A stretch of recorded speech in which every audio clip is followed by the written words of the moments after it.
So, first of all, on behalf of my entire family, thank you for taking time to come celebrate the life of my mom today. We are very appreciative of all of you, and we know she is looking down today, smiling that we're all here together. We decided to kick this off today with a quick video for a couple of reasons. First of all, as many of you know, I was blessed with the gift of a public speaking fear, courtesy of my mother. And, but I knew I wanted to say something today. But I also knew that my emotions might get the best of me, and it was important to me that I be able to speak freely and be able to get that message out. You see, losing my mom is one of the most difficult things I've ever experienced in my life. There's not a day that goes by that I don't think to myself, man, I don't want to. I don't want to have played ping pong with my mom for the last time. I don't want to know that I've taken the elevator up to floor 2 of the Watermark for the last time where she'll greet me. I don't want to think that I've heard my mom's witty sense of humor for the last time. I don't want to think about not having to yell to my team, my staff, my employees as I'm heading out the door. Heading to see my mom, guys. Back in an hour. I just don't want to believe that I'll never give my mom another hug. I don't want this day to be here where all of us are having to remember my mom because she's passed away. At the end of the day, I just don't want my dear mother to be gone. Of course, these thoughts aren't going to change things. So I'm always trying to switch things and switch the message, my own thoughts around to this.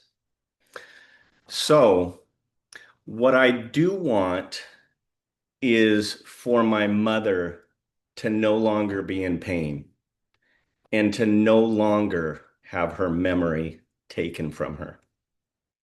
So, I find comfort in knowing that both of these things are true today.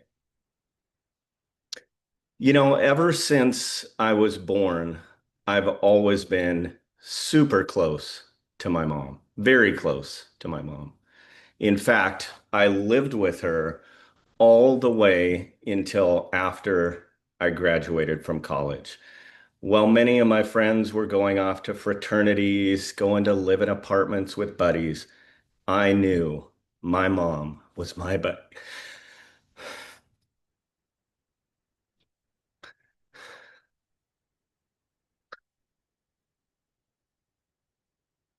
During elementary, middle, and high school, she was always my biggest cheerleader in sports, in academics, in anything I ever did, including building a career with Allstate, which many would consider to be the direct competitor of State Farm, who she had represented for so many years of her own work life. She truly defined being a supportive and encouraging mom. You know, I know a lot of people here today are going to recount many of the amazing moments that my mom had while she was here. Her dedication to her kids, her commitment to always being there for her grandkids, her travels, her amazing use of leftovers, her love of all of her cats, all of our dogs, and of course, her kindness to so many people during her life. I chose in this talk today, however, to focus on her final 2 years while she lived in memory care right here in Bellevue. As ironic as it is, and despite living with her for so many years of my life, including her moving into the neighborhood in Snoqualmie to be near all of us in her later years, without a doubt, there are no 2 years that I was closer to my mom than her time in memory care, even if she didn't remember much. I'm so thankful for Brandy and for Shelby in that they found this place, Watermark, that would literally change my life. During these last 2 years, I was able to visit my mom literally daily. These visits will forever have an impact on me, and they taught me so much. Every day, after punching in the code 9362 and opening that door, I just knew a fun time was to follow. I'd often walk in and see my mom literally playing mom to some of the other less mobile residents. She was always so caring to the other tenants. Being located and living so close to the Watermark, I was able to see all different parts of the day with my mom. I could show up super early in the morning and help her get up and get ready for the day. Loved blow drying her hair towards the end. I could go at lunchtime and sit and talk with her and all of her friends that she had made in there, or I could go after work and help her wind down for the day.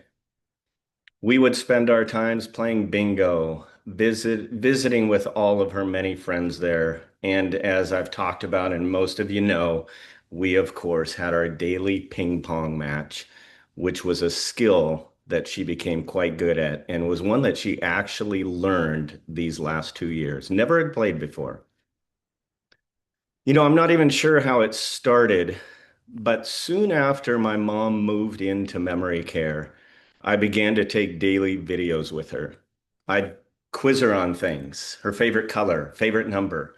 I'd record us playing ping pong. I'd occasionally catch her dancing or just ask her random questions because I knew she would entertain us and we'd have these memories forever.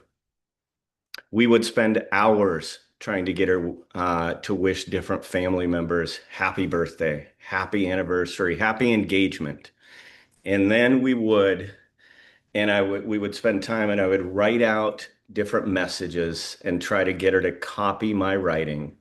In fact, you'll be able to see today a birthday card that she made for me this past October, literally 32 days before her passing. With that, I want to thank you all again for coming. I also want to give a special thanks to Ronnie, my nephew, her grandson, for all of the hard work that he put into this special day. He'll explain more now, but he's created 4 different stations here for us to go around and to visit that all represent different parts of my mom's life. Please grab a beverage, grab some food, and just enjoy being together celebrating a very special person to all of us. Thank you.